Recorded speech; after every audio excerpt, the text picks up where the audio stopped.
the population explosion of elephants. We as a government are inadvertently financing the harm and damage that elephants are causing. And as a responsible government, I took the decision to consult our people. Consult, not to tell them what to do, so that they can own the solutions. And everywhere we went, people expressed a value for these elephants. Not because some of them but because Botswana is intrinsically associated with and values natural flora and fauna. So we have that, it's in us, it's part of our DNA. But we also referee, this is too much. Now compare that to those places or civilizations that do not have elephants. For example, they tend to produce motor cars. And they give birth to motor cars. You know, every season of the motor car birth giving. And they never want to sell them. They choose to suspend selling them. Every year they renew the suspension of selling them. They never want to eliminate them. They never want to give them away. They just are in love with producing motor cars. And the rate of production increases proportionate to the base every year. It's inevitable. You're going to have a place flooded with motor cars. If you produce cheese and you never want to sell it, not only will you have too much cheese, it'll start stinking after a while. So where is the logic in a total abolition of any means of reduction and management? You know, God has also granted us the opportunity of reducing the population of human beings without committing a crime. You get sick, you get old, you are reckless with your driving, and human beings are reduced. I don't know of anything that is not reduced by some means of intervention, whether godly or otherwise. You know, it startles me. It really bamboozles me when people sit in the comfort of where they come and lecture us about the management of species they don't have. They want to admire from a distance. And in their admiration of those species, they forget that we too, the people of Botswana, are a species. They talk as if we are trees and the grass that the elephant eats.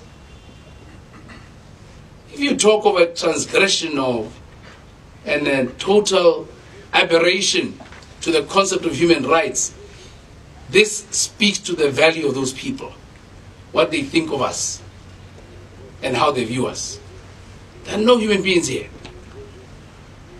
It's a big zoo, and they are the keepers of the zoo.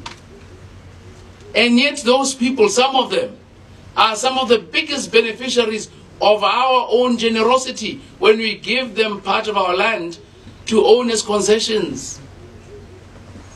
We have sacrificed that. That concession could have been owned by a Botswana if it were to be a concession. Or it could be doing something that helps promote the development of Botswana. I have expressed my bitter opposition to a tourism policy or activities that yields ostentatiousness on the one hand, and not only ostentatiousness, exotic ostentatiousness. Yeah.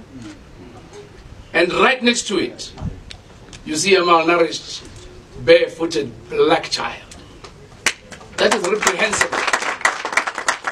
And as long as I'm head of state of this country and this party, we will never, never agree to that.